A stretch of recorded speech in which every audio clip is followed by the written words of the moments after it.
한 중학교 교사가 뜨겁게 달군 쇳덩어리를 학생 팔에 가져다 대서 화상을 입게 했습니다.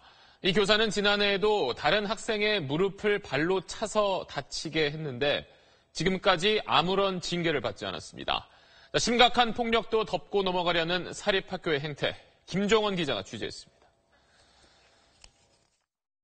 중학교 1학년 학생이 팔에 화상을 입은 상처입니다. 화상을 입힌 건 과학교사인 박모 씨.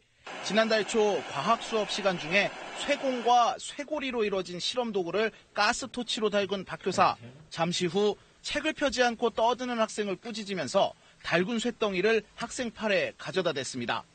빨갛게 달군 다음에 이제 원래 색깔 돌아온 다음에 이제 오셨어요. 처음에는 머리에다 그냥 톡톡 갖다 대시는 거 팔에 갖다 대셨어요. 책 피라면서.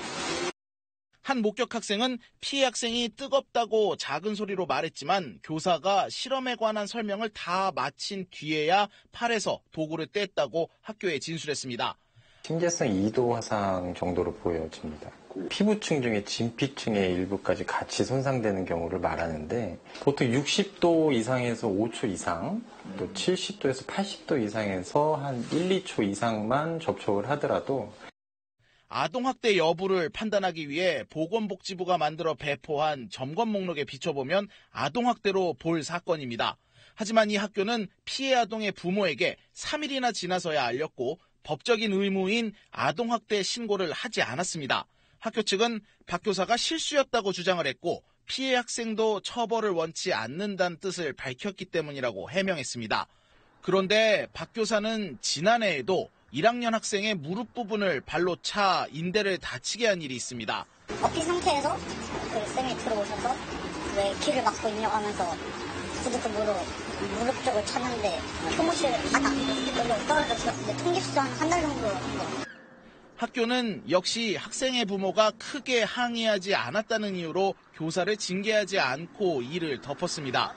이번 화상 사건에 대해선 지난달 하순 징계위를 열었지만 결론을 내리지 않았습니다.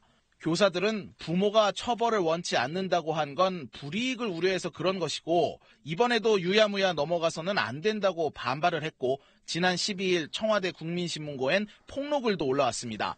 일주일 뒤 관할 교육지원청이 특별장학에 나서고 일이 커지자 학교는 다음 달에 징계권을 갖고 있는 학교 법인에 교사 중징계 의견을 전달하기로 했습니다.